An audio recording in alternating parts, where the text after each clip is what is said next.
What's up, everybody? We are back. I know it's been a long time, but we are actually back. Bourbon with a splash of sports, and we are your welcome hosts. My name is T Rock. To my left is Will. I am. What's going on? What's going on? You got the Don, Yes, sir. and my man's Ron G. Good to see y'all, man. Welcome back. In a minute. Been a minute. But I'm gonna tell you what has not been a minute. Hey, shout out to our sponsors, Mile Wide Beer Company. Take care of us like no other. I guess I ain't gonna say like no other. In Touch Therapy is a new sponsor. Welcome aboard, and we got some other ones. But these two is doing what they need to do. So much love to them, big time. Yes, sir. Well, today we're gonna start with we bring it to you Elijah Craig. Elijah Craig, now this guy, he's one of a kind. He started way back in started way back in 1789. That's yeah, year. 1789. He was the first distiller to age his whiskey in a chalk oak barrels.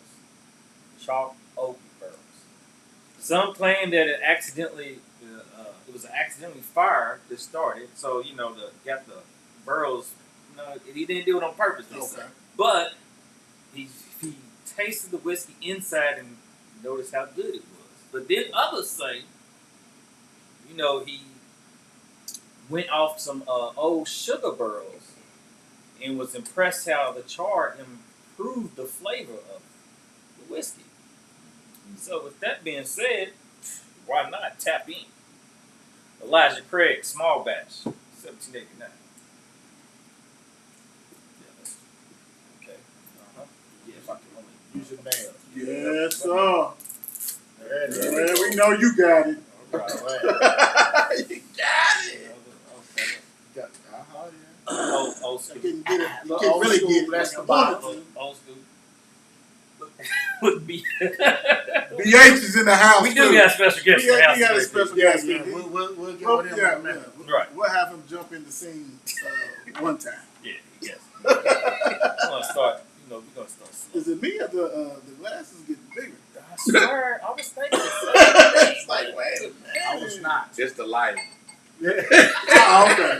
It is. It probably is. It's I the lighting. got you. Yeah, just better lighting. Some of us gotta, golf in the morning or. First of all, I'm not playing golf See? until Sunday. Oh, there we go. okay. See that? Throwing shots. See what I'm saying? Oh, There we go. It's too early for that. Yeah. So Okay. Oh, okay. Let's right. There we go. There we There we go. go. There we go. Right. Elijah. Let's see what he's talking about. What? Toast. Wait, man. Let this first toast go ahead to Raymond. Oh, yeah. James Raymond Ponder. Yep. Most definitely. My guy. Yeah, rest in peace, man. Come on, Rest in peace, my dude. Yes, sir. I know you gotta get that smell. You gotta get the smell first. Oh, I did. This, I I did. mean, I know it's been a It's been a while. while, man. You got to reel us in, man. This For real, smell, for real. right? This smell, that aroma. You got that. Aroma. Smell some vanilla. Yeah. Anybody got the vanilla? You like kind man. Come on. Little taco seasoning too. I remember back in 25 years ago, he brought this over to the crib. Wow, G and I was like, what is this? Yeah. Let's just madness. What's going We on? like the yak. I smell some little mint. Apples. Like back in the day, Apples. fresh fruit. Oh, look at you. Syrup Apples, a little, Yeah.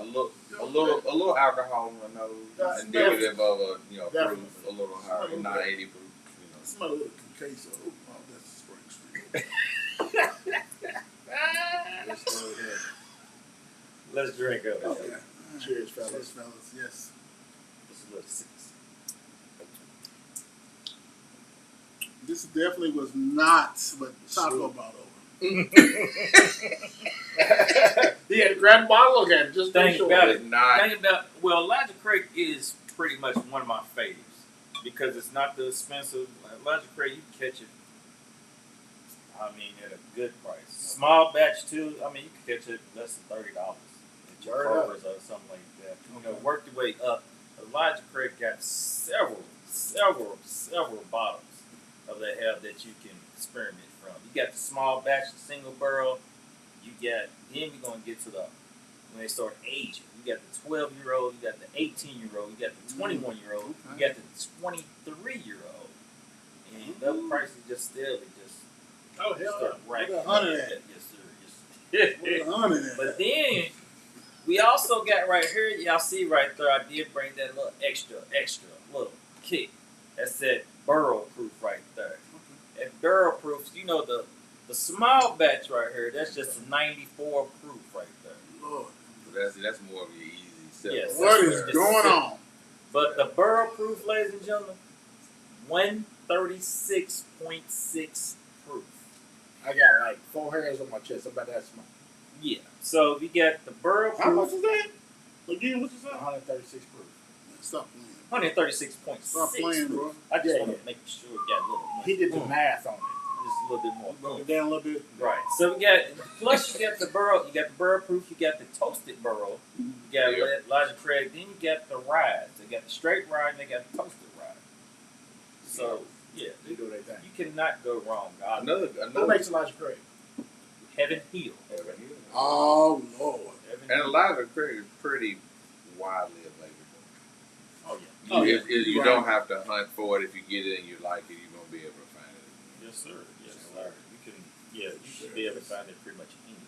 Yeah. So Yes, sir. A lot of deliciousness. We already. we just let's move Big on. shout out real quick. Cuzzo Antoine says cheers. Going on. Dr. D Woods, Dion Woods is another sponsor. Good evening, fellas.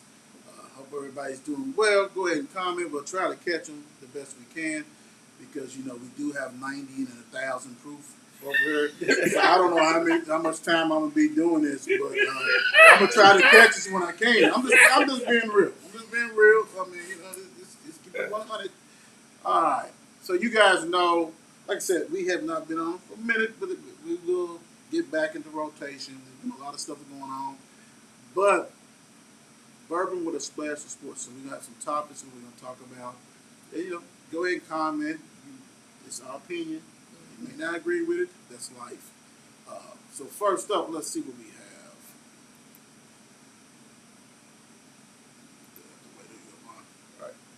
So the biggest storyline going into the 2025 NFL season. Now, I really got a couple of ways I could go with this, but I'm gonna stick with Shador. I'm gonna stick with Shador, and the reason I'm saying Shador is, I was thinking the same. you know, I'm not gonna start a debate about whether he should have been drafted or what he should have been drafted. But what I will say is, I feel like a lot of people saw something that they wasn't sure about when it comes to Shador's draft position. There's a lot of people kind of like, something about this just doesn't feel right. And I think that a lot more people are watching this 5th round pick than has ever watched a 5th round pick in NFL history. Everybody has their eyes on what's going on there. I would suggest, I'm in no position, but I would suggest that the Browns play the best players and not allow other things to get in the way because there's a lot more eyes on this situation. But what you think? Me personally, Yeah. I feel like right now I feel like he did kind of get hurt in opportune time. You know, he's Right, got a sprained right. oblique right now. They're talking about he probably won't play Sunday. You know, I feel like if Flacco goes out there, But I'm talking about, hold on, I'm talking about the reason. oh, Yeah. the reason.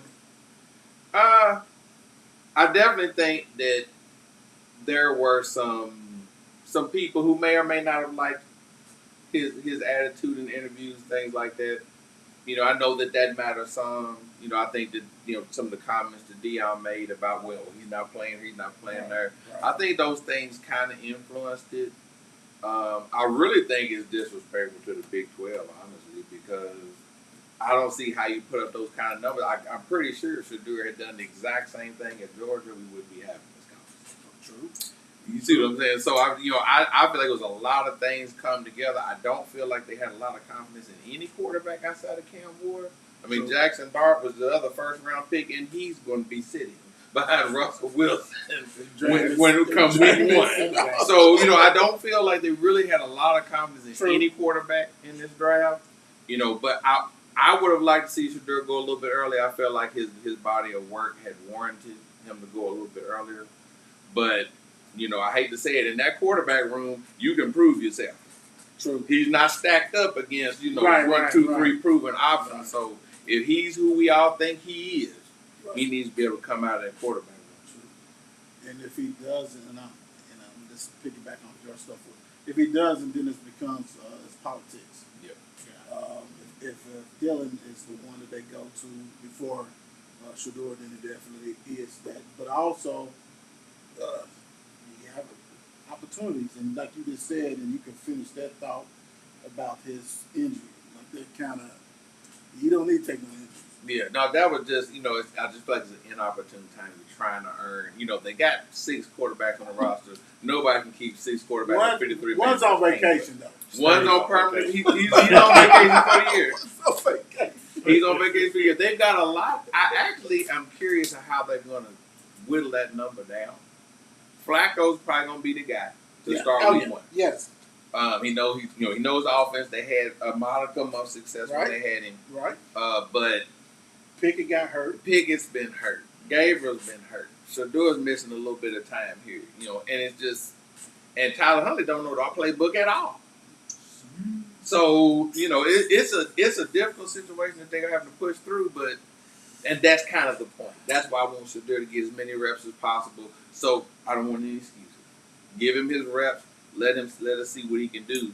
But this is just to be an opportunity. So I'm really hoping it opened up for him. I'm really hoping week 3 he's back. If he can get back, it opened up for him because for real, the biggest competition, it wasn't gonna be Flacco's gonna start. Dude's 7 years old. He gonna start. He knows the system. Yeah. His competition truly, it really shouldn't have been Dylan, but how it is. But it was gonna be Kenny Pickett. Yeah. But he's hurt. I don't know what he hurt. His knee or something? Anybody know what he hurt? Hamstring. Yeah. So they might put him on this in case. And if he gets healthy, then somebody's gonna be cut. Besides, they put him on. They can hide him when it's roster time. When they hide him. Yeah. Go ahead. We go with you. I mean, it's so funny because that's exactly where I was leaning to. That's Shedeur.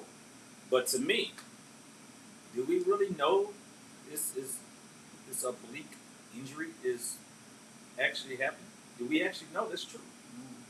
Do we actually know that they just might be let them show right there and then like, okay, look, we're gonna push you right here. We got some teams talking. Let's sit you. So you saying trade?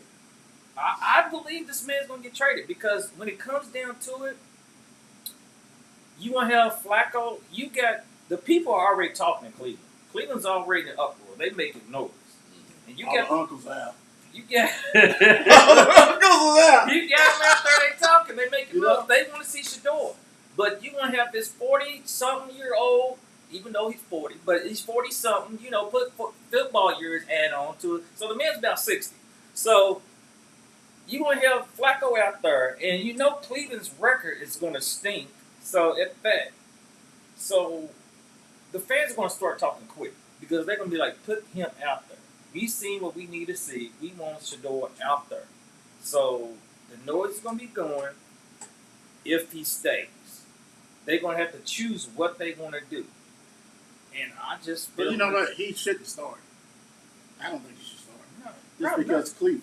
Yeah. And if he starts, it's going to be just like the down there, what's his name, that got gun shy and getting his brothers in the league now. No, it wasn't a car. When he was in Houston, started, got blitz, and and it will ruin you big time. So I don't think he should start. I don't have a problem with Flacco. It probably should have been Kenny Pickett if he was able-bodied. Right. But go ahead. I just think they don't want the noise. I don't think they're still going to invest in getting. They got him out there with trade bait already. You ain't won shit in your lifetime. The panel's hungry. And the crazy thing is, and I said it on the other shows that we do. Right. If he gets traded, he going to Steelers. Steelers already been talked. That's Steelers. Yeah, they're gonna grab his ass. That's not a bad, It's not bad because we know that Tomlin's gonna be there for another 20 years. At least. Tomlin, he'll be 50% for the next. What do you say? years. He'll retire 1,500 and 1,500. 1,501. But yeah, I'm seeing Shador. I mean, like even when Sports Center comes up or whatever else, Shador is the first thing on that screen. I mean, it's hilarious, but that's what's going on. What you thinking, T? I mean, I think Shador is probably the biggest story going on. Now, as far as other stories that are going on, for me, is these players like that are sitting out for bigger contracts. Yeah. Okay. Yep. Okay. Mike, Yep. Okay. Yep. you know what I'm saying? My man, we talked about the other day, Cam, Hayward. Cam Cam Hayward. Hayward. You know, all these people are just, Hutchinson. all these cats are just sitting out, you know what I'm saying, because they know their Well, worth. Hendrickson.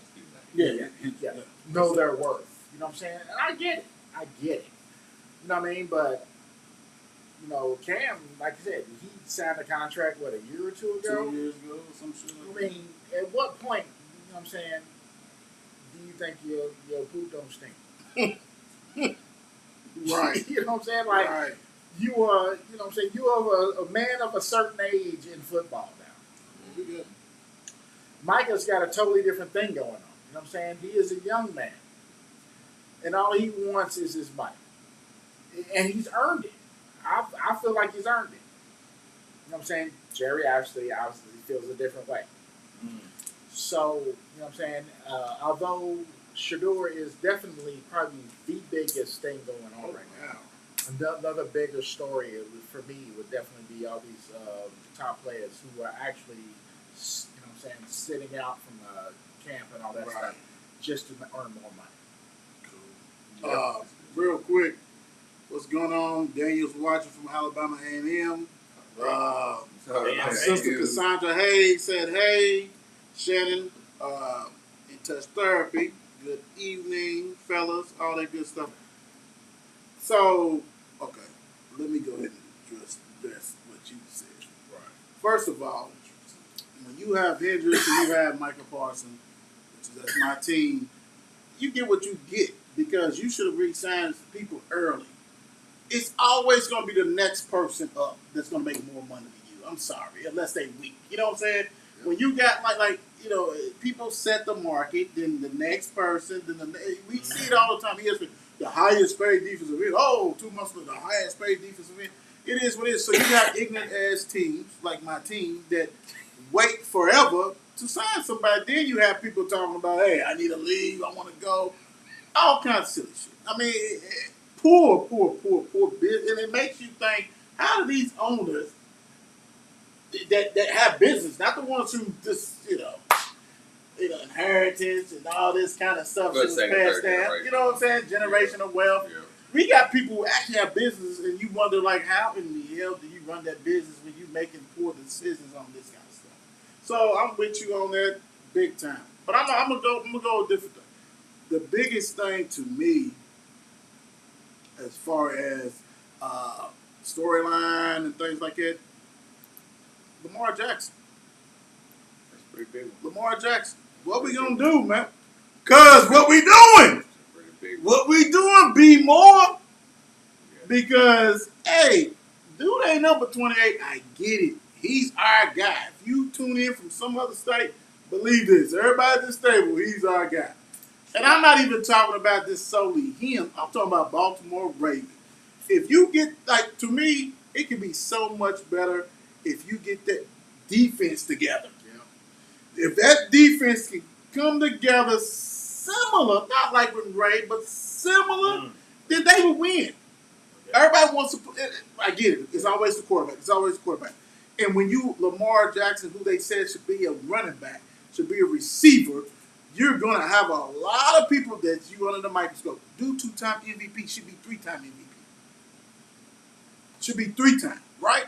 So he's doing what he's doing. And I know he done had some times that he maybe should have ran a little bit more, right? Maybe he should have trusted his legs a little bit more. His own, and we talked about it on the show before, on the Derby City show, that you got to trust yourself because sometimes these coaches lay an egg also. So you, as an MVP, should be able to rock and roll. Don't even worry about hardball and all them other dudes choking. Do what you got the best running back in this decade on your team. I don't care about, Bourbon, you did a great job, all this kind of stuff. King Henry is that dude. Look, I was just going to say that's part of Lamar going to have to. He's got to do it. I've seen enough. I hate to say I've seen enough. Take control. In the playoffs. Doesn't want to run the ball.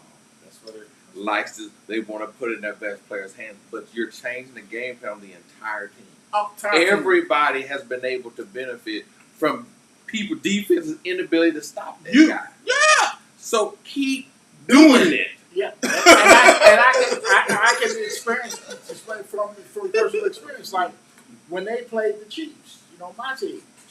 They no, but what I'm saying is, they were the #1 rushing team, and then didn't rush the ball but 7 times in that game. Yeah, it was horrible. That's where Lamar, to your point, Lamar is going to have to take control and say, "You're mature, bro. No, we're going to run the ball again. Yeah, and we're going to run the ball again." It needs. It really, it's a full circle. You need to go back how you used to do. It's playground stuff out there. They still cannot control you. The defenders still fear you. You're the most feared person in the damn league when you got the ball in your hand. So you need to go back. Don't even worry about that. In the playoffs, that frame should be thinking, when I'm back at Louisville, when I was back in Florida, when I was back early in the league, I need to do that. Yes, I do have these other guys with me, and they can eat too, because I'm tired of the receivers dropping passes. Yep. See, we don't hear that. Stop. As much as they got such, you still got. If it was a movie, a C-list movie, it's Tubi movie. You still got those receivers are like Tubi. Like, come on, dude, for real. Tyler Perry with the hair. You know what I'm saying? Like, you got that stuff. Give that guy what he needs, but also, can you attract a receiver a high quality? Because we see what's going on with this offense too, right? Yeah. But if you start winning, if you win a Super Bowl, then everybody will come. Because he's still young, like he said. I ain't number 28. My best, I still got time to do what I get it, but go get it now. Yeah, they keep going and getting, like they keep getting DeAndre Hopkins. Oh, man, River. They keep getting guys that sound good, but the name wise. Yeah, but it's just name wise. Like really, for real, like you should have got Pickens. You know what I'm saying? You go get people like that that's gonna be able to help this dude out. We seen all these other cats, bro. Like, and it ain't. They fraudulent. They really need to get Bateman to stay healthy, right? He's the other guy because they don't really have a burner. And when they do have Bateman, burners, it might be the closest, but he can't. But Zay is a very good route runner. Very hard to stay in front of, but he's small. You sitting him deep against tall corners. Yeah, it's not down. He's gonna have a problem. So, I feel like it's like either go get a burner, and that's what he do. He just go take the top off defense, and now Bateman and Andrews and Lightly and everybody else is gonna have a field day. And Lightly got hurt, didn't he? Throw up something? He's hurt right now. He's hurt, but you can't have Andrews dropping touchdown passes in the end zone. You can't have. Come on, man. Y'all gotta do better. Woo. Yes, that's what all right. Lord, Jesus. No, he did not just throw that shot like that, dude. Y'all crazy. Yes, no love lost to the back. They got little water guns on these tables. It's just like they're gonna be kicking each other on the table. Y'all can't see it. The drinks is gonna be moving. Yeah.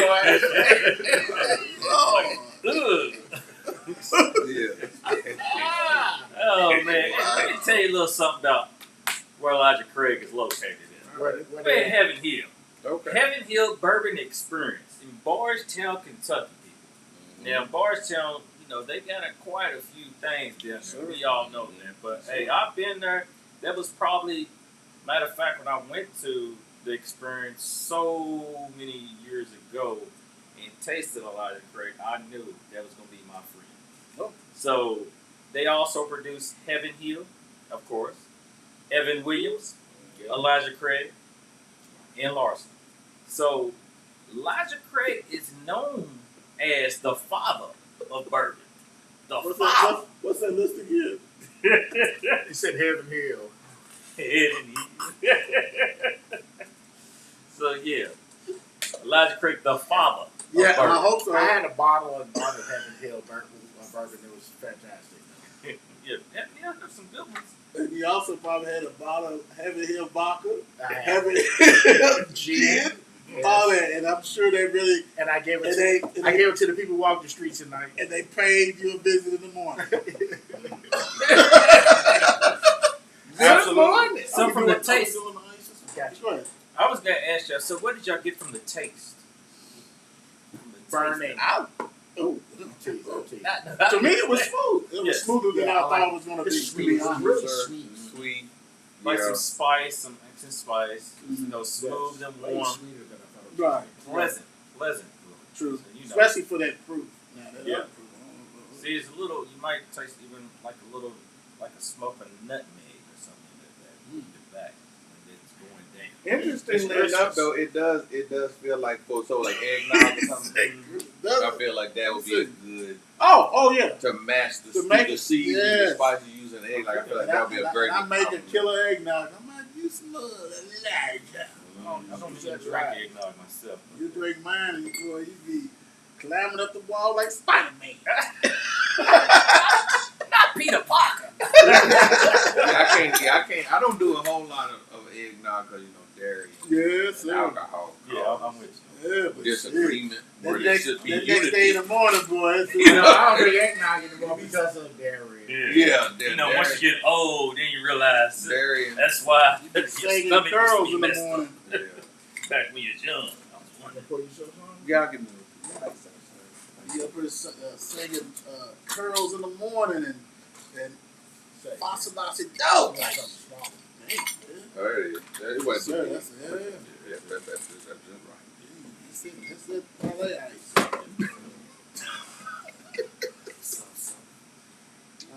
So now this will just mellow it down, of course, you know. Yes, sir. You have that, it's a linger in there. Most people put that ice, you let it sit for a little bit. Then you start with the melt. Get that smooth and Smooth. With a V. right.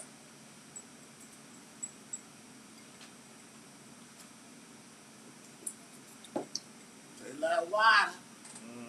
See, That's that. Dangerous, yeah. slightly see the thing about it. You Oh got yeah, I got a little eggnog. Look, they said, hit the back of you.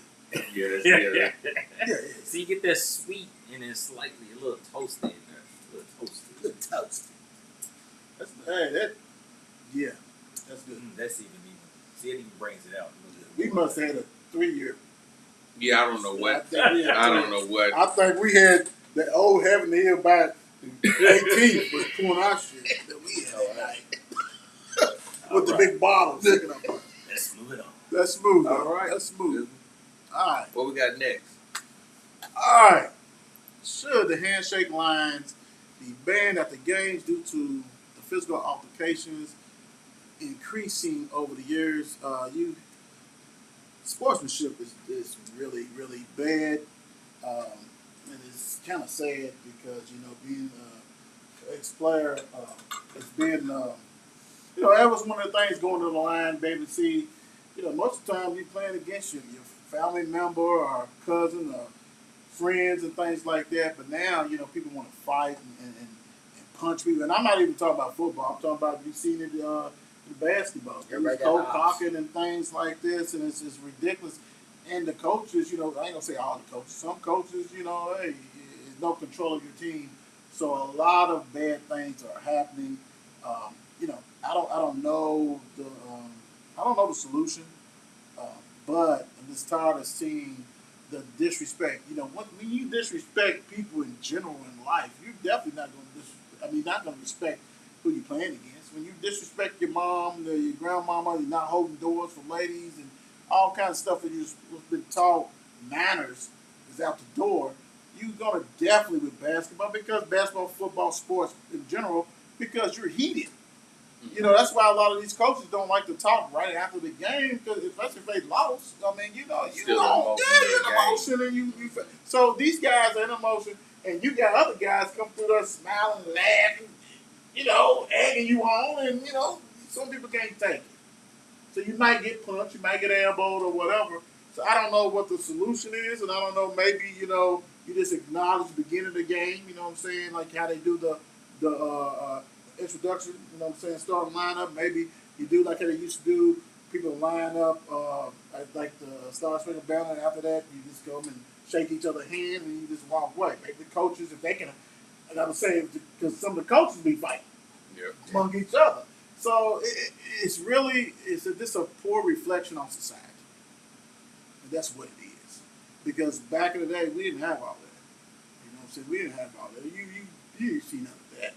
You know what I'm saying? Yeah, you keep your helmet on, just out of safety, because in case you do have that one crazy dude or whatever. But you didn't see all that. Now you're seeing it more and more. You're seeing a lot of violence at these games, youth games. You know, middle school, high school, things like that. And it shouldn't be like that. And it really is no control on the higher up either, but also to me it starts with the parents. When you letting these kids run amok and not have the respect for people in general, this is when you see the crazy stuff that goes on. That's my point. Yeah, I agree. That's exactly what I was thinking. It's all about the parenting part of it. The reason why we didn't see a lot of that stuff when we was coming up, because of parenting. You know what I'm saying? Whether you won or lost, you did it graciously. You know what I'm saying? You know what I'm saying? From what I can tell, you know, parents these days, and you know what I'm saying, it's just like, basically, like, don't really care. But you know what I'm saying? You lose, you mad. That's how he feels. He's upset. He's mad. Well, you need to rein that. You need to rein that in. You know what I'm saying? And that is the prime. How many? So, for instance, there was a fight the other day at a football game, if I'm not mistaken. Mm-hmm. How many? Yes. How many of those parents was like, "Oh, that shouldn't have happened," or how many of the other parents was like, "Beat him up"? Right. You know what I'm saying? And I can guarantee there was probably parents there was like, "Yeah, my son just whooped that boy's behind." Oh, yeah, videotape, real stuff. Yeah. For the gram. Yeah, for the gram. You know what I mean? And it's actually ridiculous. So what you fail to realize is that you're all this, you're putting negative, you know, not only negative things on your team for your son's sport, but you're also in society. Your son is not going to be anything when it boils down to it, right? As a man. Yeah, exactly. You know what I'm saying? He's going to be that one angry dude until something big happens, and then, you know what I'm saying, there's always, you know what I'm saying, I found Jesus. I found Allah. You know what I'm saying? You found somebody because you was too ignorant to do it in the first place. Yeah, you're in trouble now. Yeah, you're in trouble now. You know what I mean? As far as I'm concerned, that particular instance is all about parenting. Has nothing to do with anything else. In my opinion, has nothing to do with anything else but parenting. And parents got to do a better freaking job. I would agree. I think there's parenting. I also think the school system bears some responsibility. You know, when I see, you know, and I've told the story, you know, sometimes, you know, Devin a couple times off the air, talking about that incident when I rolled past that bus, and I was at the corner of Hurstbourne and Barstown Road, and there was a bus next to me, and I mean, them kids was hanging out the window, and they was hollering, and they was talking to the dude in the drop top in front of me, and you could look in the bus and see them passing licks and all kind of stuff going on. Man, that light turned green, that bus driver pulled off. I said, that bus driver so upset. He is ready to do something he ain't got no business right now. But the point I'm trying to make is, when I see that, I don't get surprised when I see fights in the handshake line and at the game, because when they grow up and this has been allowed to go on, I'm waiting on the person to be surprised. This is what's supposed to happen when this is allowed. Because it's like a restaurant. You can parent how you want to parent, but if they come in here and act right, you and them got to go. You see what I'm saying? Right. Just like the buses. It's like, we're not going to tell you how to parent, but we're going to tell you how they're going to behave on the buses. We're going to tell you how they're going to behave in the classroom. We're going to tell you how to behave in study, how they're going to tell you how to behave on and off the field. And we don't necessarily have to negotiate, but I think in today's culture, it's about negotiation. Why does that not work? Because 100,000 different ways of parenting, and everybody's going to feel differently. There's got to be some standard of decorum that is universally recognized. Until that happens, then you're always going to have that mismatch, because somebody's going to feel like, man, I got to lose, I got to win gracefully, I got to lose gracefully, and they come across somebody in the handshake line, don't feel like it. Boom. Because they're not paying attention. They're not. Their mind is not there, because in their mind, this is how it's supposed to go. But we got to just clean that up a little bit. I think as it goes across the board, we just got to clean it up a little bit. It can't. I think you made a really good point, Trav, when it's kind of like we're making excuses. Yeah, Absolutely. For behavior that's unbecoming. And I'm sorry, but the world don't have to care how you feel. And the sooner we learn that, and that we have to do what we have to do in order to get ahead, in order to get the money, to get the grant, to get the loan, to get the partnership, to get the sponsor. Whatever you have to do, that's what you have to do. Right. No matter whether you feel like it. And as long as we're pushing kids into adulthood that have never had to rein it in, the struggles we thought we had, just wait. Right, you ain't seen nothing yet. Just wait. Nothing. And see, I'll feel right there with y'all. As in, I'm going to piggyback off of what y'all said, as in the parents. So it starts at home. But then, like I said, I don't think they should eliminate it, because it's like y'all giving them an excuse to eliminate it. Like y'all can't control your players, your kids, and everything else. But also, I think the coaches need to be held responsible also for their team. Like y'all should have some control over y'all teams. Like if y'all got these guys, I know they're gonna do what they gotta. You can't control them at that moment. But at the same time, it's like, okay, y'all wanna act like this? Okay, little Johnny, you're not playing. Steve, you're not playing. Sean, you're not playing. Hey, and y'all don't care your top players or not. Y'all gotta have. You got so many of those teams these days with the parents and with the money that's accessing, that's giving so much of this, that's providing this, and you got the favoritism over here that the coach's son and on the team, and the good-looking lady's son that you trying to holler at, in the background and this and that. That's what's going on, and we can't have it. These kids is ridiculous. They are out of hand, out of pocket, and everything else. It's ridiculous that it's got to this point where you got so much stuff that's happening, other than just fighting, and, taking it. The game, as we know, as in last week, where it went 10 plays and then a fight that couldn't even control the game, and then got out in the parking lot. Come on, now y'all safe, because we don't know what's going on in this parking lot when we get out there.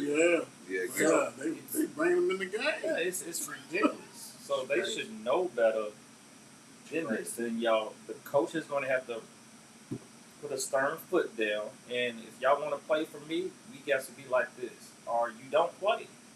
It's going to be as simple as that. And the parents, look, your son want to act this way, you can be off my team. I don't care what you provide. They got to be more responsible. And if I got one little story. When my godson was playing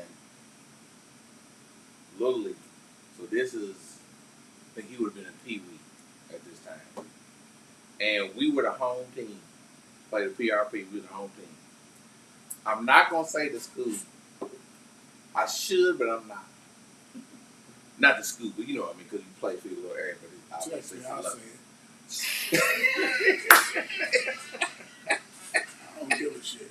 But so the other team, so PRP, they had a pretty good parent presence at the games. When I tell you that team we played, it was West End. We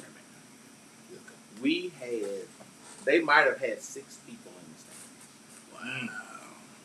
I'm talking about, I was like, how are they going to get the kids home? Right. Because there's so few people. Right. That there's not enough cars that they could be driving that could fit all these kids. And they were like, well, no, they brought a bus. And I was just like, it was difficult for me to focus the rest of the game. Once I focused on it and saw, because I was like, this is the problem. Right. This is where. But look, and you can take it up a notch. We all been to, especially your godsons, my nephews, my school.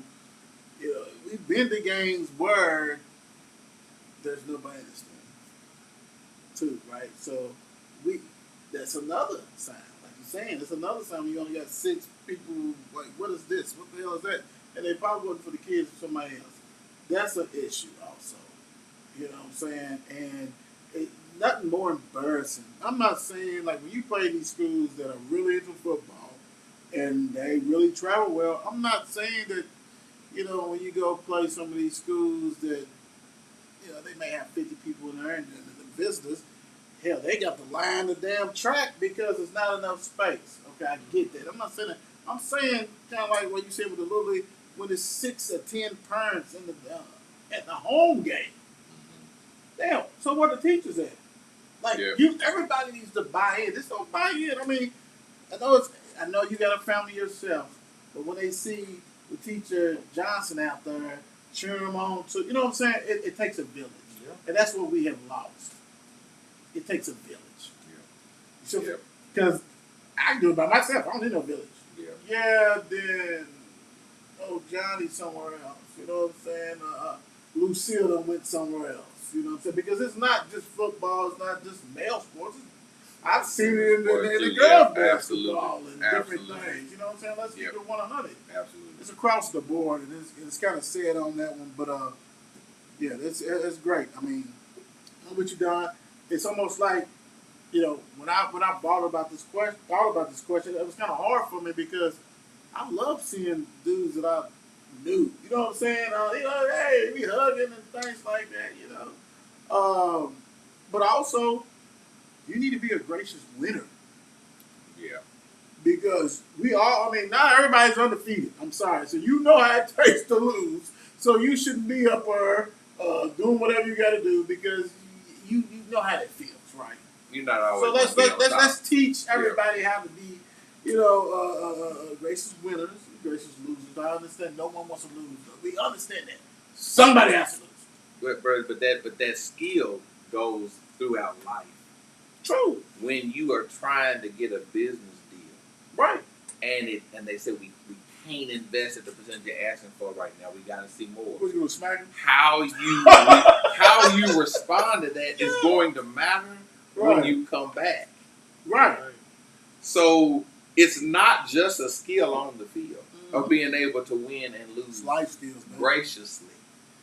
There's a point to it because failure is a prerequisite for success. You're probably going to, even the greatest players of all time, a lot of them lost more than they won. Yeah. Because until they got that great, they got a lot of whoopings. Yeah, they did. But they kept getting up. Right. Kept going. And didn't quit, didn't get upset, didn't start a bunch of fights and stuff, because now the people you need to take you under your wing don't want to deal with you. Right. So it's there's a lot of life lessons in sports that I think, and that's why I like what Don Pump was talking about, don't take away because we're making an excuse. Like don't take it away. Let's get people where they need to be, where we can continue to have a handshake line. That's why I like that point, because I do feel like we have to demand from self-accountability. Society. We have to demand that from ourselves and say, we are going to have a standard. This is where we don't drop below this line. I don't know if we can ever get back and take a village. And that's why I'm scared. They'll never come back. So I'm saying Never. that's what I'm scared of. So it's gonna be me against the world. Don't touch my kid and all that. And that's a shame because what happened is, see what had happened was that drug scene knocked out a lot of people, knocked out a lot of parents, grandparents, all that stuff. So you got a whole 2 generations that's gone, Got some gaps. big time. That when you learn how to act at your grandmother's house from your mom and dad, they gone. Like you got people who had to be raised by great aunts and different things, and and they ain't got time for that. They trying to retire, they trying to relax. They did their thing, right? And so it's a missing gap, and we're seeing it. We are seeing it. We're seeing big it time. once babies started having babies. That's Brenda's when got a baby. Yeah. But we- that's where the gap started. When babies started having babies because they were more concerned about being friends yeah, and raising their kids, and then the ones that weren't concerned about being friends just cuss their kids out. yeah. You know what I'm saying? So if you raise your mama cuss you out all the time, you just gonna, you know what I'm saying, cuss the next person out. You give it back. Yeah, you know what I mean? So for me, I feel like that's where it all started. So. That's good. This is we can talk about this forever. Yeah. Yes. And it's good. It's a good thing, good topic and everything else because it's real. This is what we're dealing with society. Yeah. What we got next, Don? Well, I mean, I'm just going to tell you just a little bit the history of just Elijah. My man Elijah, like you said, we go way back. Let's talk about Kinda Elijah. scared. Let's talk about Elijah. Elijah Talk go about way it. back to I'm kind of scared 1789. about this. Talk about You know, Reverend Elijah Craig was a Baptist preacher. Okay. He was a Baptist preacher, Mm-hmm. an educator, an entrepreneur, Mm-hmm. who built the first paper and wood mills in Georgetown, Kentucky. Mm. But for all of his industries, he was a gift as a distiller. He brought him the greatest acclaim. That's about everything he did. But once he got the distillery going and did what he had to do, they loved him. They was like, "Hey, preacher who? Well, Yeah, you bringing it, right? You bringing it." So he was a preacher. he was Yeah. a preacher. So he draw inspiration. So Yeah. we draw inspiration from parts of Elijah Craig's story, the distiller, a critical component of this history are the enslaved people who made major contributions to the bourbon. Yeah, Elijah. That's all he has. Yeah, Elijah Craig was Of course. an enslaver also, but it's just like how Jack Daniels was and everything else. Yeah. I mean, It was a sign. It was a time. Well, I mean, Yeah. 1700s. That's great. Sad. It was It was running- made in 1700. Let's call it what it is. Let's Yeah. call it what it Yeah, is. we- Let's call it what it is. He It was knew running. he had some of them. Let's call it what it is. It was running. so at he was that time. relying upon what it is. enslaved people to run You got us drinking Django juice. Django juice. I'm done with it. Hey, Trav, do me a favor. Get a fire emoji out of the closet and give it to him. You got some? Give him the extra. Give him the extra. Django juice. But But we knew that though. When the Right. bottle's saying 17. Yeah, we're not Right. even. I mean, like, We're not even tripping. Yeah. It is what it We're is. gonna touch that on the next one though. I'm Okay. gonna bring some Okay. the next one. It's gonna be we really gonna get into the history of some bourbon. Okay. Right. Cool. All right. Here we go.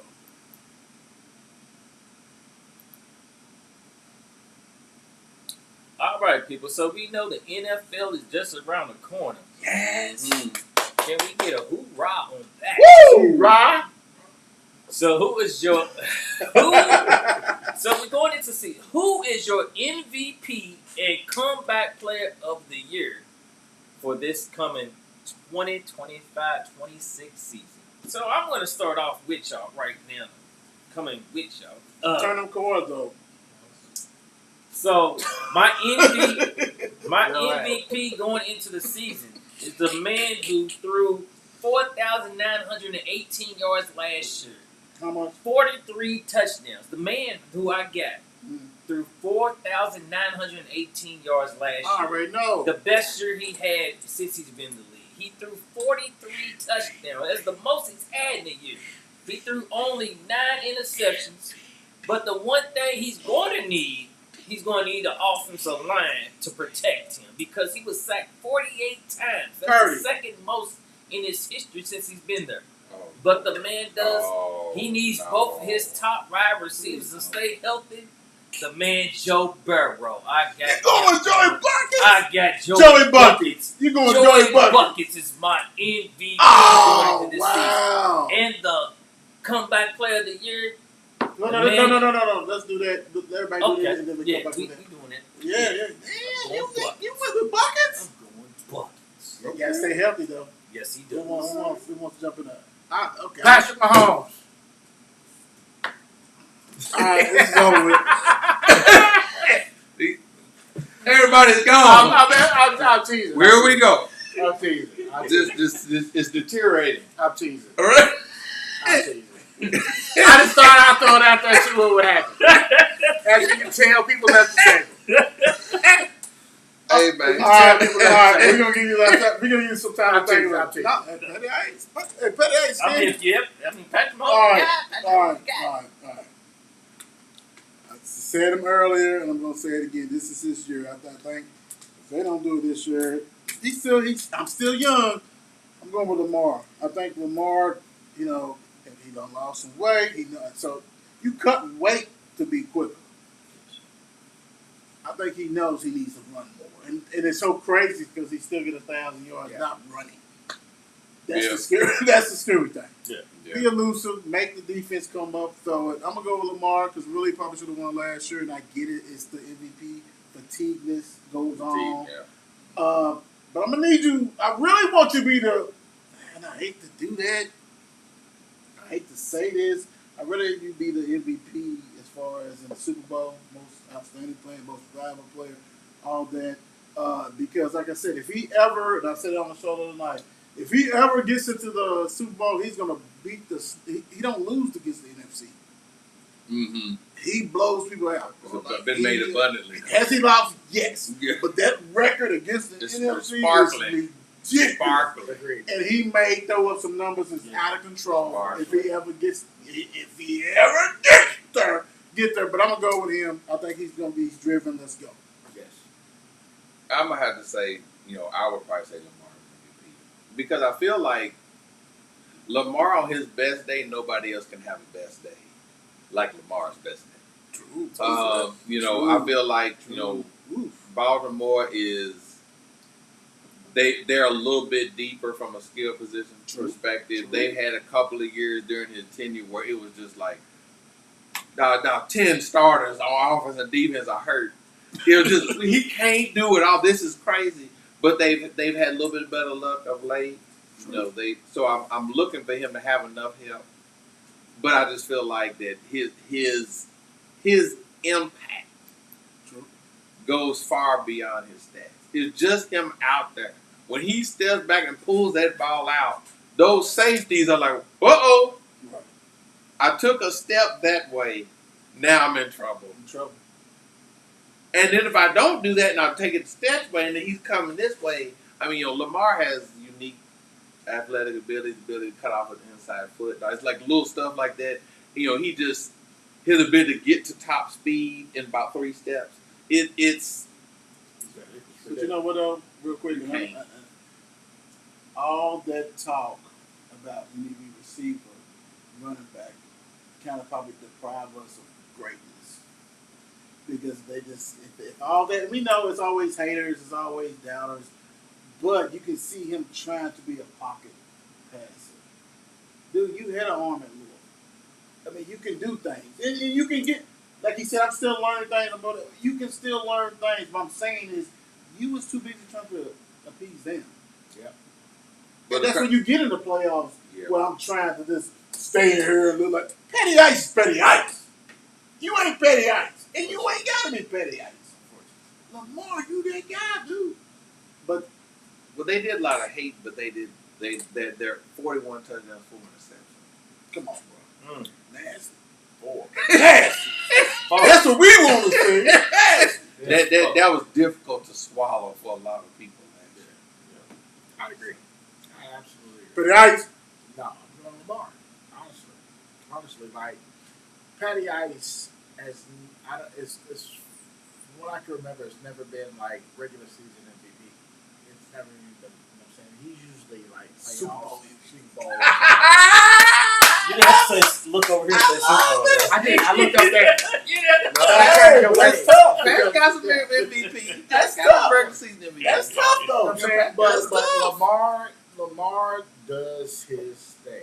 You know what I'm saying? Like, I would absolutely agree with everyone. Consensus at the table. You know what I'm saying? Like, I love Lamar. Lamar needs to take that next step. Absolutely. And even if, you know, I would have been people- mad if you said Petty Ice, though, bro. No. Not even gonna lie. 'Cause Even if to it's me, he's the against greatest. my team, he deserves it. He absolutely deserves, like, you know what I'm saying, everything that's coming to him. The man can play some football. I'm very fast. I got something on the customer. But the great thing is this, though.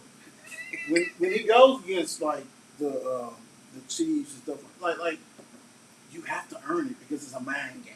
You know what I'm saying? Those old ass defensive coordinators that has been there forever, and no, they're gonna make you win the game, Absolutely. right? You gotta understand, and so that's why, like I said, man, if he gets Super Bowl, mark it down. They probably gonna win 56-10.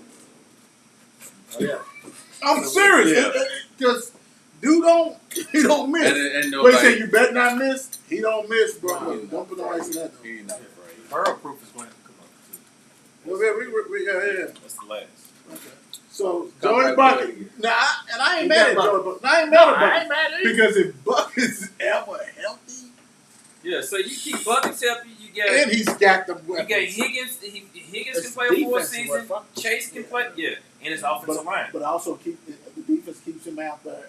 Throwing for throwing. Well, in. and as a general rule, the Bengals like to dig themselves a hole.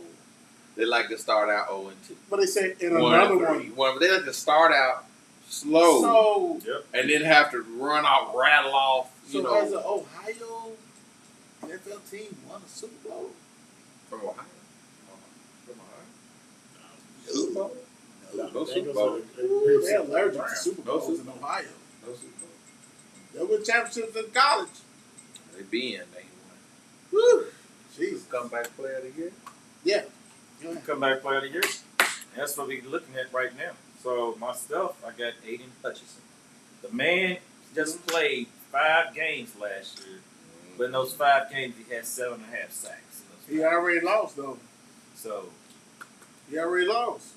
Colston Loveland for the Birds, the karaoke, dude, he murdered him on that, bro. Yeah, check it out. Check it out. Go ahead, but I like your pick. Go ahead. right, that's all I got right there. Comeback player of the year. Deshaun Watson. Almost. Maybe not back. Look in their closet again. Not this year. 28. We used to 28. leave that Achilles 28. to rest. That Achilles needs to rest. That's a hard one, though. Because It then you really got to is. think, like, Yeah, who missed some games. Mhm. and- yeah, see. Oh, Who I played got one. poorly? I got one. Even though it's stacked down there, and it really ain't stacked, but if he stays healthy, please, Lord. And I'm mad that we should have took Nick Chubb. I think that offensive line is good enough down there in Houston. Yeah. You got old boy, you got a wacky, the other running back, Mixon. Joe Nixon. Yeah, Joe. But it's good. Nothing like good competition. Good competition. Clean it up. and this dude's better than you. Yeah, On a Chubb- healthy, he's Chubb- better Yeah, than you. Chubb run through contact too. Yeah, He's better than you on that. You good, but this Yeah, dude can be okay. great. I'm gonna go with him, and I'm hoping for him. And I know he probably did a 2-year thing, or maybe a year thing to prove it. Man, I love some Chubb. He just gets hurt so much, but when he's healthy, he's different. So I'm gonna go with Chubb. I'm gonna go. I like Hutchinson. I'm gonna go with Debo. Debo Samuel. Oh shit! You know, because Debo. You didn't get the memo. Didn't get that memo. Okay, we'll tell you after this. Well, you don't like it? I'm asking a question.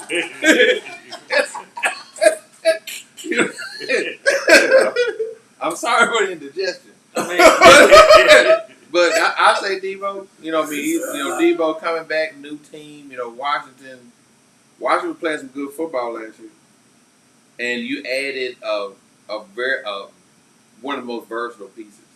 And I feel like he's coming off an injury. He probably feels like he's the missing piece when he looks at what they have. So I feel like he's like, I'm trying to get there and let's just get this one out the way. Let's go. You know, so I just feel like he's gonna make an impact of that offense because he just makes it hard to defend. Because I don't, when you line up all over the place and you're messing with my defense, you're messing with my keys. I don't know. You're putting him on this side. Now I gotta change my alignment. You know, like he just has an impact that very few players have had. So the crazy thing I'm gonna say Debo, particularly because he's on a team where it's like if he. I can't remember. I'm sorry. Did he get hurt? Yeah. Because he got hurt. He get hurt. Yeah, he got hurt. He said he gets hurt. He was like week 7. He got hurt. He was gone. But It's kind of hard. But thanks You to know me what I'm saying? too, with Debo, I'm thinking it's just gonna be it's a different offense because you get my guys. Scary Terry. If they play him, it's gonna be two different. He should have went to Miami. He should have went to Miami. See, you got To be McDaniels honest. down there, and That's why I feel like Debo's flexibility is gonna help him because they can put certain things in for him right away. Now he's not going to have full control of the offense for a while. That's a true statement. And they've got guys in place. They got And that's Terry an out aging there. They problem. already got some guys in place. That's an aging problem because go to what you like. I get you saying. Daniels is more of like throwing it down the field. And can Debo do yes, but Debo likes the reverses and stuff, and I get it. But they got some other dudes that can do that as well. My thing is, I think an agent dropped the ball. You know, everybody's on. He might suck next year. He might suck. I mean, NFL. Yeah, NFL understands what people's. Yeah, it's well, your first good year is no film on you playing that good. Of the best. I don't know how to play defense when you play like that. I have to watch the film. The best. So my thing is, not for the Commanders, people who I don't like you, but I'm gonna be real with you. If I am Debo, I'm going to Miami. Like the old boy, he ran it. He did it. Do whatever because they get hurt all the time. I understand everybody's small on that damn team, Miami, they need whatever. But they ain't gonna like for real. When you got a young quarterback that balled without you, they don't want to hear nobody crying. They ever got Scary Terry crying, and that could be a problem. And you're not Scary Terry. You're not the same receiver. He's one of them complaining about his deal. Yeah, and they're different. It's not like you can replace him. Dude, no, you do two different things. You're an old school halfback. You do two You different can things. do all the other little stuff. You do two different things. But I mean, I get you. I ain't got no problem with that because old boy knows they need to score points and they're gonna rock and roll because you got people like Philly out there that's out of control. So I get you. check the book. Yeah. Now, where I do align what you're saying when you say Miami is because also is that Tua is a quarterback like Purdy, who those extra distractions help him. Yeah. They stay in When I just get the tee off on Tua, he's not gonna He's make not it. gonna make it. When I know third down, you got past that shit. It's a wrap. Yeah, and then he sees running around. I start doing like this. You get 2 yards on it. So I mean, I can see that almost like the need is the same in Miami as it was. This is an offensive guru. I don't, and I know that had no boy, but like even like Green Bay, like you need to be with an offensive dude that's gonna be able to utilize you like no other. Debo probably have a couple more years though. Let's be real, because he's been hurt a lot. Oh, don't do that. Are we done? So we can done go with the to what question? you're doing. Oh, okay. We done with the question. But we got everybody need to finish this though. Oh, okay. We done with the question. We already last. Is that the last one? Last question? No. But you Okay. want to? Okay. No, he's saying that's the last. Okay. Yeah, we're done with that question. That's why he stopped. Because it's time to go back. So now we just gonna put a little bit more hair. We're gonna throw some hair on your chest. What's up, Derek Mouse? What's up, former teammate? What's going on with you? Elijah Craig is burr proof. It's bad boy. You know, it's got a little. Gonna get a little kick for you. Look. You know, like I said, 68% alcohol right there off the top. 136.6 proof. Uncut, straight from the bourbon, as they say. So, B, come on in there, man. Cuzzo. I know you heard me. Mr. Howard, movie star, come on in this. You need to get in this last segment. All right. so we just going to just take a little bit, because like I said, it's 136. We ain't trying to... We trying to. I ain't trying to kill nobody. We trying to make sure everybody gets home. Big table like this. Like the last question, I don't know what's going on. Well, he got his. He got theme music. Intro. He got theme music. Ladies and gentlemen, From ports unknown. boys and girls. I'm not sure I want to drink the music that has a wrestling intro. I'm thinking Bulls. about the Bulls, baby. That's what I'm saying. Though. I think they're walking. Yeah, that's your Chicago Bulls. That's Big Dick from North Carolina. Bourbon with the splash. number 23. Yes, sir. We got a glass. We gotta get them glass. You got what you got over? I've got coffee is what I got. Hey, And beans from Welcome South to the America. table, man. man. Welcome to the table, bro. Come on, enjoy it. Okay, get them. You gotta get him some. You know what the glass is. You know. So yeah. Thanks for having me. Top on. left. Appreciate Top right. it. Yeah, man. Welcome to the desk, man. Bourbon with a splash. Not too much. This is Splash. Splash is Just a splash. splash. What's up, Cuzzo? How you doing, man? Man, you know I'm blessed. Y'all Tough know. week, but I'm here. Right. I'm happy to be here. Exactly. Y'all know, cousin. Y'all know Brian's been on the show before. Little splash. There's a lot of good things in the world. It's true. I'm gonna give you opportunity. I have given, and I'm gonna give you right now before we get this Right. settled, Right. because I've given them. You know, everybody here is part of 54 Network, so we call it 54 Crew. And then Do I gotta get hazed? No, you're good. You already been hazed. But no, I want to give everybody, like, they had it, I've had it. We lost a dear brother. Everybody at this table knew James Ramon Ponder. So we've all talked about him. And I know, Ron, you definitely know him, and I know you do too, Brian. So we'll give you guys an opportunity to speak about our brother. Oh, okay, man. Yeah, man. Mom was a cool dude, man. Mom was a cool dude. I met, it's interesting how many of you all that I met in the span of like a year. I met everybody in the span of a year. So it's like everybody from the pick I've known coming up on 30 years. It's a long time. But man, he was a cool dude. You know what I'm saying? He interestingly enough, my wife, she was roommates with a girl, and she and Mom worked together at a bank, and so it was kind of like she was like, oh, I met this guy named, but she called him James. Yep. So she was just like, this dude named James, like, oh, okay.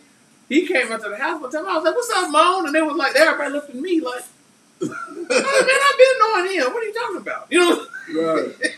You know what I'm saying? But it was like, so he was cool, and the first Friday stuff, I was proud of him. Because, I mean, that's an undertaking. A lot of people down there promoting and all that kind of stuff, man, that takes some doing, man. That takes some know-how, takes some stick-to-itiveness. So he did that. He hooped with us, out there to the Kwanzaa, man, you know what I'm saying? Legendary. They're just out there, man. He did, going into the financial stuff, you know what I'm saying? Like, man, that's another. I mean, that's a start over. That's a start over.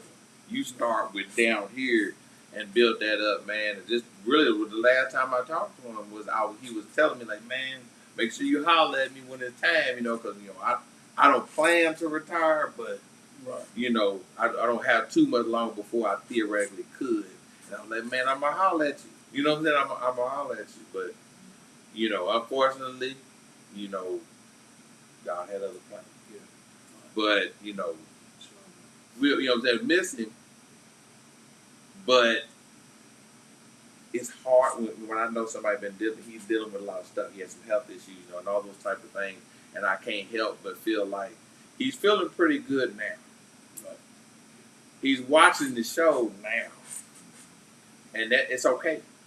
That makes it okay. You know what I'm saying? We don't know when our end is gonna come, but make sure you influence people in a positive way when you're here. And I felt like you Absolutely. B. I am not laved up, so I'm going to talk into these Yeah, guys' you- yeah, microphones. Yeah, you good. But me and Ramon, we go back 6th grade. That's like Mhm. in the mid '80s. In the mid '80s. Yeah. Middle school, high school. I was in the band. He was, football, playing sports. So usually there's a lot of people that have extracurricular activities. We stay after school. Yep. Yep. And then usually when our school was downtown, usually we go to the Galleria. AKA, was it 4th Street Live? The Galleria. And that was like the spot everybody would go hang out after school. And a lot of times, man, we just been talking or, palling around as kids, growing up, figuring life out. And, he was a good dude. And it was, in the past couple times that our friends group have kind of gotten together was at funerals. So I would definitely want to be more proactive about getting people together. Yeah, he's going live. Yeah, getting people together and just, giving us, our friends, the flowers now while they can smell them, Mm-hmm. as opposed to waiting when they can't. Yeah, for sure. Yeah, big time. So, thank you guys. Like I said, for sharing, I just want to give everybody opportunity because I know that Ramon has touched everybody's lives. Like I said before, the homecoming was a celebration. You know what I'm saying? A lot of funerals you don't get that. You know what I'm saying? And it was like I was more proud of my brother just because of everybody had a story to tell and everybody meant. You can see when people were like bullshit. You know what I'm saying? Dude touched everybody and very impressive. He was that guy. He was that guy. And I love him and I miss him and he's in a better place. And like Brian was saying, don't wait to give people flowers. Quit hating. Give the dudes the flowers. Give the girls the flowers. Tell them you love them. Hug them. It ain't about just I think we talk about it takes a village, right? We was talking about that earlier. I think we get kind of lost in the mix because it's okay to tell another man that's your friend, that's your brother, I love you. When I found out about that, I was, towards his end of his time. God bless. I was not in this country, and I knew before because he's been battling. Brother's been battling. Brother's been battling big time. And when that went down, damn, I looked at my sisters, who is his sisters. I mean, we all like this. My sisters is everybody's sisters, all my boys, and all that. And I looked at my older sister, and I said, "Oh my gosh, I'm gonna have to plan for a day off." That was hard. That was hard. But you're in a better place, my brother. In a better place. I love you. We all love you. And goddamn, you have touched a lot of people, brother. God bless you. God bless you. Bless your family. And we love you. We're going to keep it alive. On 54 Sports, we're going to keep you alive. We're going to come up with something special. I don't give a shit if it's a RP award, something. It's coming down. It's coming. It's coming. It's coming, my brother. Believe me, it's coming, without a doubt. Okay, so what we on the joint? So I'm sorry. I hate to do that. No. But I want to give everybody an important. opportunity. Absolutely important. Right? Cheers to him. Yes, sir. Bone. Why my glass short? Oh, because we got that big proof in there. Yeah. Thank you. Yeah, buddy. Oh, well, that's different. Right, so you're gonna taste the vanilla, caramel, butterscotch. First of all, don't do that. Because you're going to have everybody crying at this damn table. But it's okay to cry. That's another thing. It's okay as men, boys, girls to cry. Show your emotions. Do not stand me there. I'm just being aware. Go ahead, Dom. I mean, it just seems okay. We good? Just say you're gonna taste the vanilla, probably some caramel, maybe some butterscotch in there. The aroma, you get the little toasted oak. There's some caramel probably. You got some notes of banter and bourbon. I definitely taste about The that. finish, Yeah. you would get you get all the flavors Ooh, yeah. just hitting right there in the finish. Kind of fades away slowly, but it lingers in the as it cools down in the back. So That's what she said. We got some more fire emojis in that room in there. We don't run out. We got 2-3 more of them. Yeah, we got 2-3 more. We're going to empty the supply today. It's icebreaker. Empty the supply today. True that. I only fired twice. So, hey. I mean, this is perfect. This is just a good way to Kind of emotional. something strong to hit. Something strong, It's okay. right? It's all good. No, it's good, man. Nah, brother. Yay. Like I said, she gets heavy, but it's okay, though. Like I said, it's okay to do things. That's why society try to make it where you can. It's okay. to Well, do that. it's got to be okay, because if it's not, then that means it's not okay to love your people hard enough. You understand what I'm saying? True. You gotta love your folks hard enough, and just know that it's gonna hurt when they gone. But I'm not gonna not love my people and not be down with my folks, just trying to make sure I can have a stiff upper lip in front of people. Right. It's not what it's about, man. Love your people. Love your people. You know what I'm saying? Love your people. Tell them every day that you can. Yes.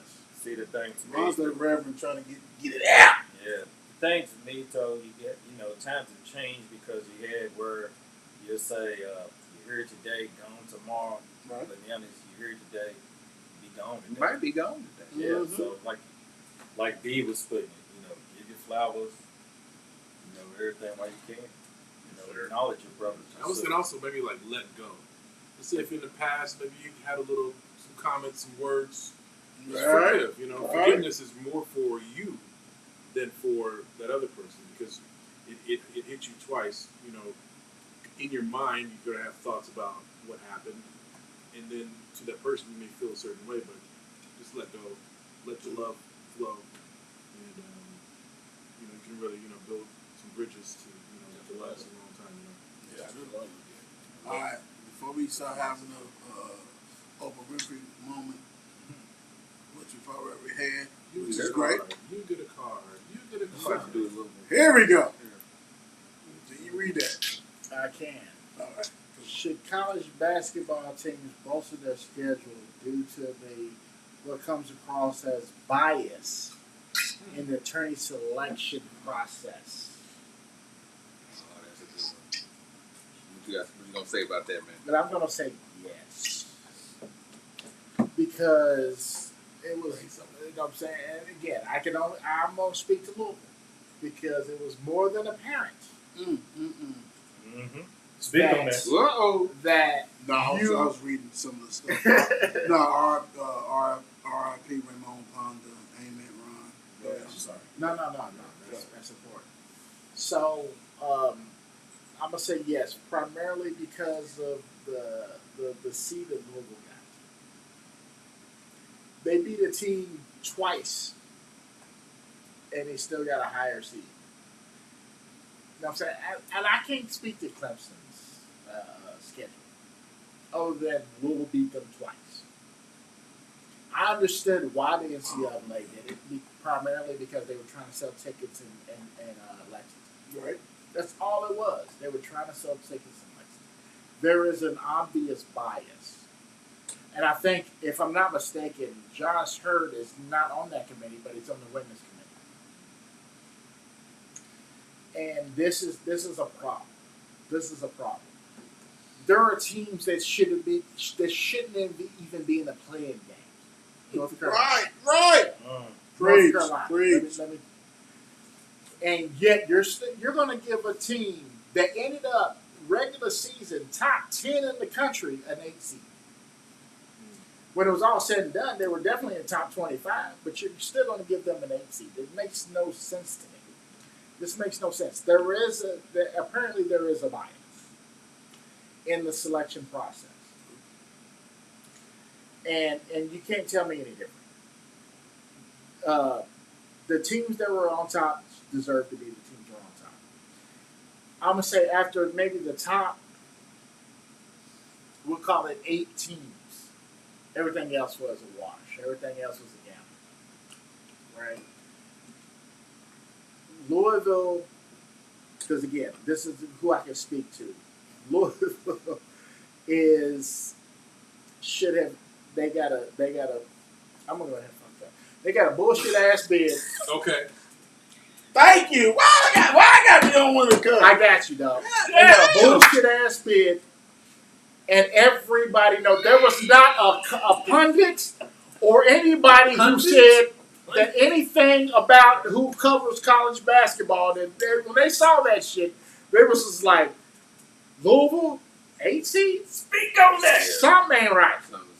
Something's wrong. Something's wrong. Something ain't right. Not at all. You know what I mean? And let me calm down. No, Woosah. speak on that. No, woosah. Let me calm down for the folks at home. Let me calm down for the Wait a folks. minute, is this a ball table? What you get on these hands? Okay, let's do it. What's going on right We are men of a certain age. I want to know what's going on. Speak on that, T-Rock. Speak on that. This needs to be fixed. I don't know how. This is supposed to work. But whoever the next person, the chairman in charge of the selection committee, probably will put their school first, but needs to put everything else in perspective, because there is zero perspective in anything that's been done in the train selection process in the past. Especially last year, right? but at least the past 5 I years. was going to say, it's been a while. Yeah. Oh. It's BS. It's a whole lot of BS. North Carolina should not have been in the goddamn playoff game. Yeah. I mean, in the play-in game. It should not have happened. Now, They were garbage. I wanted to use my trump card. Do it. Donald? No. Spade. Spade. card.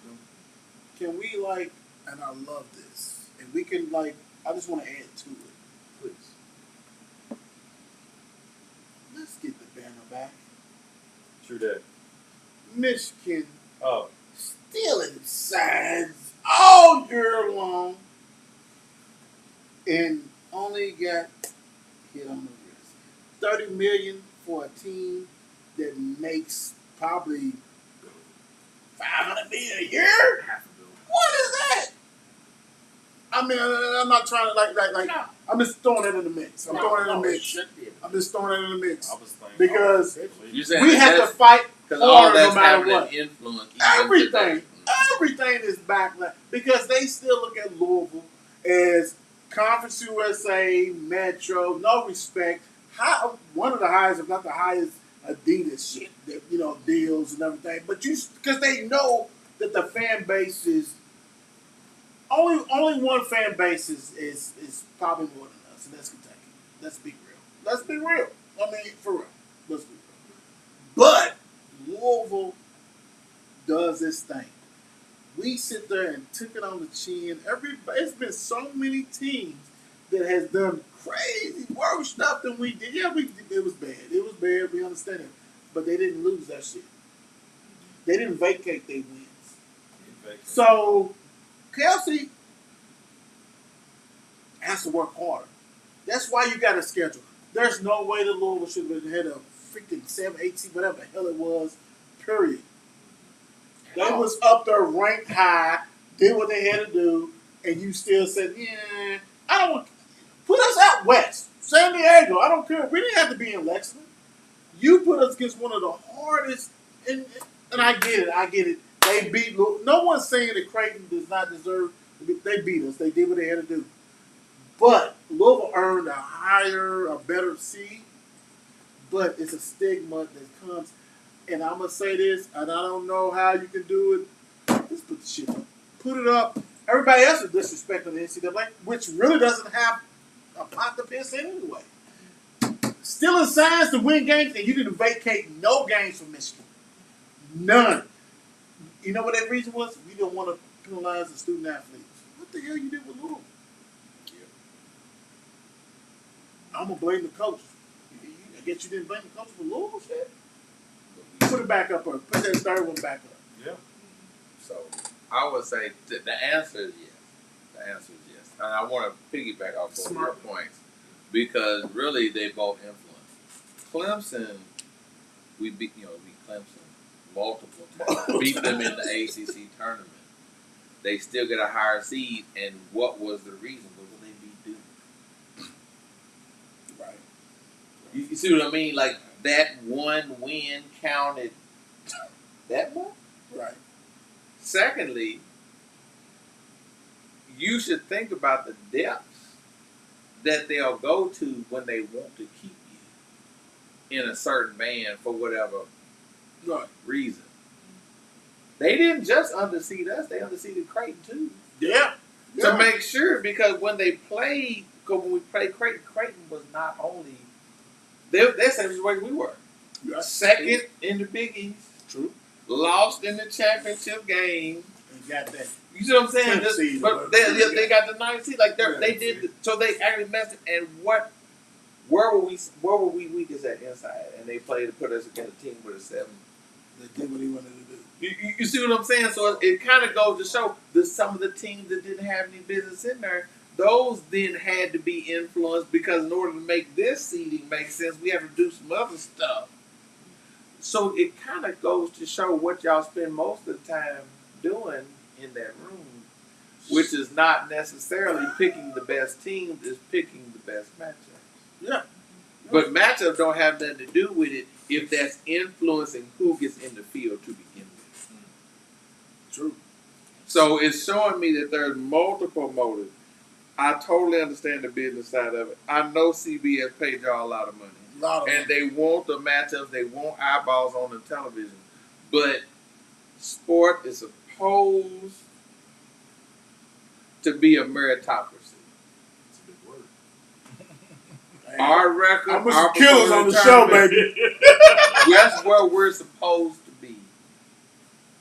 When you start doing stuff like this, that's why you have to schedule. Because now we have to go over the board. We have to go overboard. We have to go over top. We have to prove. We have to do everything you all said we didn't do so we can turn around and watch you come up with another reason next year. All right. So we'll see how it goes. That's going to be a big storyline, even though it's not. Yes, we're all U of L fans here, but I feel like that is a storyline. Pretty much every year is like, what's going to be the narrative this year? Yeah, who's going to be the next team that has to do that shit? Let me before Don answers, cause let me ask you this, and I know you be traveling, I know you be LA, different things,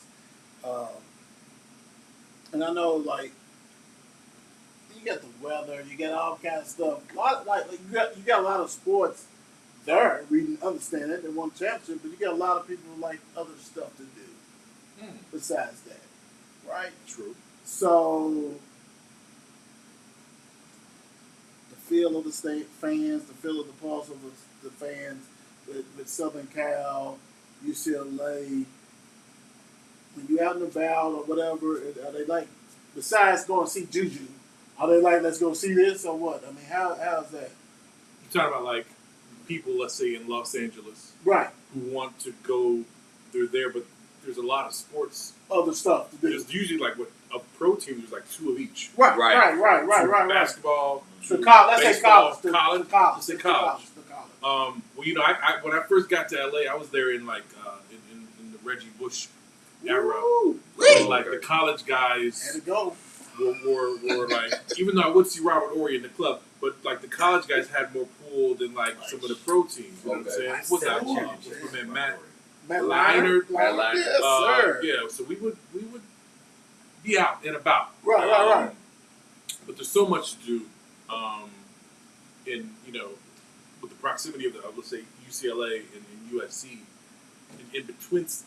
If you had to rank schools, okay. If you had to rank the pro sports versus college and stuff, and like you said, it's a time when you have them dogs that can come in there before certain people, but when you was out there and during the three-peat. Right. That's a different thing. The lake show, So if you had to rank that kind of stuff, like how important is college sports to them out there if it's not Reggie Bush that's doing video game type shit? Yeah, I would, or OJ Simpson. But I would say, loose. Now in LA specifically, it's really more about pro sports. Okay. You get what Atani. Yeah. Getting paid almost $1 billion of his contract. contract. Yeah, we got LeBron with the Lakers, so I'm saying now it's more of a pro town unless we get some. And I'm an LA guy. Right. Unless we get some good talent for the collegiate level, which hasn't really happened. So until it's like Reggie Bush type people, and Liner and all them. What was the coach who's? Pete Carroll. Pete Carroll. Yeah. So I'm gonna go with something else before you go, real quick, because we got this LA feel. I want to go ahead. We love that too, my guy. He's been over there clapping. So how big is that debate discussion out on the West Coast? Like I said, I know you travel, you do a lot of things. The Bronny situation, because I know other cousins will ask about that. Yeah. So I say put him in the G League. I wish I had me a funeral home fan. I need a church fan. A.D. Porter. Yeah. But I got some friends who are like, they're kind of like, maybe not boycotting the Lakers because like they just like pick any old coach that they. Right. Well, this guy coached Girl Scouts, so let's let him coach the Lakers. Right. So, and then we'll see. Then LeBron influence is big. We'll see how. Are they tired of LeBron? He's bounced around a lot of teams. Right. He's bounced around a lot of teams. Right. As opposed to my intro music where I came in with MJ. The GOAT! The GOAT! Who didn't do that, and until he retired and he came back. So, right. But I'm excited about the season. Hopefully, my Doyers will have a good season this year. So okay. Just want to get that feel because, like I said, all this kind of stuff, and I know you're still in touch with the Ville and things like that. But being out there and maybe to touch that, so I'm going to do a little bit of traveling. So probably in 2 months, I'll be in Columbus. You're working on a photo shoot with Jeremiah Smith, the wide receiver. it's There's going to be like a magazine. This should be like Yeah, magazine launch. So he's going to be on the cover of that magazine. Can you hook us up? What's on? Yeah, we're talking. 19 years old. But you, 4.3 million NIL deal. what you need to do, That's what I need you to do nasty. is be a correspondent for 54. Yeah. Add some shit and be with this ball. Yeah. So I got that going on. Then my friend, partner who's setting that up, she has like 4 different pizza parties in different cities, like Chicago, Milwaukee, Green Bay, and then back to Detroit for like in November for like a turkey giveaway. Okay. So I may be on the road with 54 Sports. That's right. Coming to you live on the road. Field correspondent. Everything. You know what I'm saying? We need that. So we need that. 54 Sports. Tune in now, like and subscribe. Hit that bell and that notification bell. Go ahead, Don, jump in. I mean, really, y'all already laid it out. I mean, pretty much a lot of what I was thinking on the the schedule. I mean, because it's like we've had so much hatred. I mean, we've seen it in the past to now, as in like the committee, because we know that one guy that's up 64 is on the committee. We ain't throwing out no names. I just seen him at work this past Monday, but still, I'm not doing it because I could cut through a bullet at him. But anyway, my bad. Violence. That's it. No, I This do is not. live. Violence. This is live. I do not commit to violence. This is no. live. no. Oh, hell. No, anyway. Ron, you ain't gonna fire him. You gonna fire me twice. Oh no. He talking about Mitch. I didn't say no names. No. He said, I didn't say no yeah, names. we all knew where he was from. I'm talking about I did. The mascot Oh, was you there. was talking about The mascot was there. Mitch. The mascot was there. But, Do you want a whooping? but I mean, it looks like though. The thing I love about it though, because we got a guy like Pat Kelsey. Pat Kelsey knows. He's like, okay, y'all want to play that game? I'm going to give it to you because I'm not running from no smoke. He's like, I'm going to build this schedule that y'all have no way from denying me to get to that top ranking, to make sure, win or lose, he said right there, he said at the end of the season, it might be the dumbest thing I did, or it might be the greatest thing I did. Right. We shall figure it out. This team, y'all better watch out, because we boasted it, the roster, their schedule up for a reason, because we coming for you. Why does Louisville have to be the only blue blood that has to be undeniable? Right. That's what it comes to. Right. That's the whole thing. I don't understand that. We're a blue blood basketball program. Why do we have to be undeniable? Shout out to Denny Crum. DC. Yeah. DC, No doubt. Rick Pitino. Why do we have to be undeniable to get any kind of respect? It makes no sense to me. Now I'm gonna bubble this up a little bit because we did Don't say get fired. should college basketball teams both of this. Yeah. Yes. So what I would say is for all teams, not U of L, not U of L, all teams, you need to pay attention to what they did last year because the SEC is here now. Oh yeah. In basketball. 14. They are here now. So there was no way to take up that much space in the football player because you don't have an 18. But the SEC is here now. All the teams that are in the SEC with 17 and 15, 18 and 14, 19 and Where's that 13, coming from? those teams are either in or very close to in.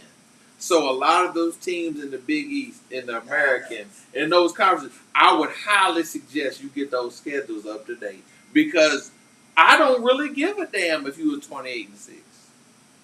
If there's an SEC team with some great wins that's 19 and 13, you in trouble. If you don't win that championship, so it's going to get to the point from an at-large from a competition perspective on at-large bids, Right. that schedule's going to be the only way. Absolutely. Let's be real. The only way. It's driven money. Because I can go hire the best coach, and I can go and get the best players, and I'm even with the weak ass Vanderbilts and all that kind of shit like that. You're gonna go ahead and do that, and then it puts stress on these other teams that You can't do that. People want to go ahead and just belittle Vanderbilt, not like no other. I'm ready to drop something for you. Go ahead and drop it. I'm going to drop it. A gem. I'm going to drop it for you guys. So, the crazy thing, we all want to say, not even this this period, Vanderbilt, SEC, whatever. Football is where it's rain, right? Bottom 20 teams in the NCAA history, and it's talking about football. Indiana has the most losses. Period. 715. Yeah, but you don't want to play nobody. You got lucky that got up in there because your schedule sucked. Number 2, Northwestern. That's another Big Ten team. 710. Number 3, another Big Ten team. Rutgers. 701. 4, Wake Forest. God dang. But he ain't nobody good anyway. 693. Number 5. The Big 12 comes through there. 686 Kansas in football. Number 6, Iowa State, another Big 12, 681. Not surprised, these are horrible ass teams. Number 7, Tulane, 677. Damn, we didn't know you played that many games. Kansas State, another Big 12, 674. Vanderbilt, number 9. You've been bashing that Vanderbilt for years. And they suck in football. 671. Number 10 is Rice. I mean, yeah, damn, we thought they might have been number 1. No, but that's Indiana. Rice, 660. Number 11. Can you guess who's number 11? I know who number 11. We all know who number 11 is. BBN! Can I say? BBN! Number 11. 655 losses. But yet, we run 2 horns on a lot of shit. Y'all suck. Virginia, number 12. Number 13, Oregon State. Number 14, Illinois. Number 15, Temple. 16, Colorado State. 17, Mississippi State, another brethren in the SEC. 18, another brethren, South Carolina, Metro, and all that shit. 9, Connecticut don't have more losses than a lot of you people. At number 19, we know they ain't been doo forever. Number 20, Navy. But the thing about bringing up football, football and basketball, Money maker. you're gonna start seeing the same thing. Number one, obviously basketball has 340-ish Division 1A teams. Football, Division 1 is 130-ish, something like that. Well, when you start making 12 teams, now they're talking about going to 16, you're gonna start seeing the same thing because when it was just a Final Four, from a football perspective, you had to make the schedule easier because you had to basically be 12-0 to get in. Right. So you can't make it too hard because 9-3 is not going to cut it. I don't care how good the schedule is. You see what I'm saying? Basketball, especially if they're expanding it again, you're going to get to that point where it's kind of like there's a lot of teams getting in where it's not about did you win your conference, because that's only going to be the top. Only one team can win the conference. And you're only going to respect 2 or 3 conferences. So then it's going to be about the best of the rest. And that's where the schedule starts to matter the most. Whether it's basketball, but I think football is about to get a rude awakening because there's going to be some teams like the SMU and some of these other teams, 10-2, really nice record, gaudy record, and get in by the skin of the teeth. Because your schedule wasn't what it's supposed to be. So I think that you're going to have to sacrifice. You're going to have to maybe be willing to play a neutral and away instead of a home and all those types of stuff. Whatever you got to do to make sure that strength of schedule at the end of the year is where you need to be. So if you slip up, football season, you still got to argue. It's coming. So be on the lookout next week. We're going to have a lot of stuff popping off. It's coming. The pigs again. New, improved, no cap, new format. They don't even know about it. I do. But they adapt. My brothers, they adapt. They used to this treatment, this abuse. I want to go ahead and want to thank everybody who has been instrumental to a lot of stuff we have done. This show is fun. We got a lot of people that has contributed. We do a lot of things. We got cousin here. We got a lot of things like that, and we continue to grow. Continue to go ahead and give you what you want in different facets, because that's what we're about. It's a network, so that means you have different things. You have different things from high school, from so that's the no cap. You got the wheel shows, interview shows. You got the whatever. Submission session, wrestling. It doesn't matter. That's a hell of a show. They do what they do, and they do a great job, and it's picking up big time. Bird's eye view, all that stuff, man. Bourbon with a Splash, and it continues to grow, and we rocking and rolling. And I want to thank you guys because you make it so easy for us to do what we want to do, big time. So y'all know how we do. If you don't know, there's something wrong with you. And we're gonna end it like this. And we're gonna start it with our field reporter, who's gonna go ahead and give us a hell of an interview. Brian, BH. What are you leaving the people with?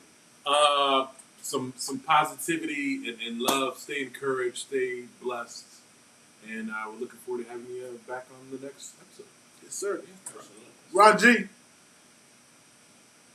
Man, all I'm gonna say is, man, be good to each other, man. Take care of yourself. Always remember to come up is always gonna happen after a come down. T-Rock. Everybody have a great weekend. I've been blessed to memorialize a good friend of mine. And, I hope everybody gets an opportunity to do so as well. Da-da. I'm just gonna throw a quick little pub in here, just real quick. Thanks for joining us today. But be looking out for us this coming Sunday, 2:00 submission session. Me and the guy T-Rock. Yeah, We bring it to you. Yeah, I did see them whispering and shit. We bring it to This you. is what I deal with. We bring it to you. Watch out. This is what I deal with. This is what I deal with. But it's good. I love It's it. a happy deal. I love it. folks Yeah, no, here. that's great. That's great. That's great. I want to, like I said, I am blessed to be able to have a dream that's no longer a dream. It's reality. I do a lot of good stuff with a lot of great people, and have more greatness for you guys to watch and endure. They do their shit, even though they talk while I'm talking. I love them. It's all good. It's all good.